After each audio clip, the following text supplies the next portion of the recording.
Alopecia यानी कि hair loss. Alopecia दो प्रकार के होते हैं, scarring alopecia and non scarring alopecia. Non scarring alopecia का मतलब है कि जहाँ पे बाल झड़ते हैं बट वहाँ पे वापस आ जाते हैं। इसमें वो कंडीशंस आती हैं जैसे कि एलोपेशिया एरियाटा एंड एंड्रोजेनेटिक एलोपेशिया। आज हम बात करेंगे स्कारिंग एलोपेशिया के बारे में। स्कारिंग एलोपेशिया का मतलब है जहाँ पे स्कार फॉर्मेशन हो गई और वहाँ के बाल चले गए। इसके सबसे इम्पोर्टेंट कारण मैं आज आपसे डिस्कस करूंगी। पहला, ट्रॉमा।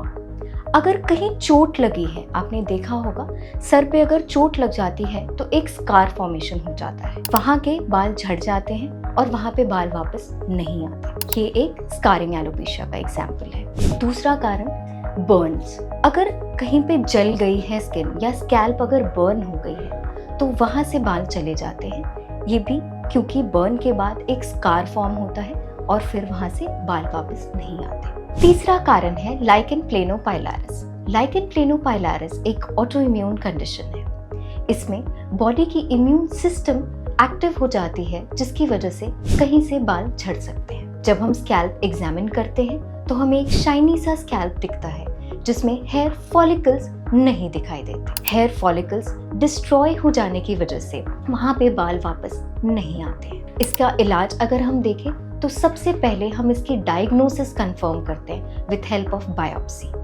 बायोप्सी एक प्रोसीजर है जिसमें हम स्किन की एक टुकड़े की जांच लेते हैं, माइक्रोस्कोप के अंदर देखते हैं और डायग्नोसिस कंफर्म करते हैं। इसके इलाज के लिए हम इम्यूनोसप्रेसिव देते हैं जिसमें बॉडी की इम्यून सिस्टम सप्रेस हो जाती है और डिजीज एक्टिविटी अरेस्ट हो जाती है। सबसे पहले बीमारी को रोकना इम्पॉर्टेंट है क्योंकि इन पैचेस पे बाल वापस नहीं आते तो अरेस्ट इज द ट्रीटमेंट। इसके बाद जब डिजीज प्रोग्रेशन कंप्लीटली अरेस्ट हो जाती है तो हम कुछ केसेस में हेयर ट्रांसप्लांट कंसिडर कर सकते हैं। Other causes of scarring alopecia जो मैंने पहले डिस्कस किया था, ट्रॉमा और बर्न के केसेस में हेयर ट्रांसप्लांट के बहुत अच्छे रिजल्ट्स हैं। If you like this video, please share and subscribe to our channel.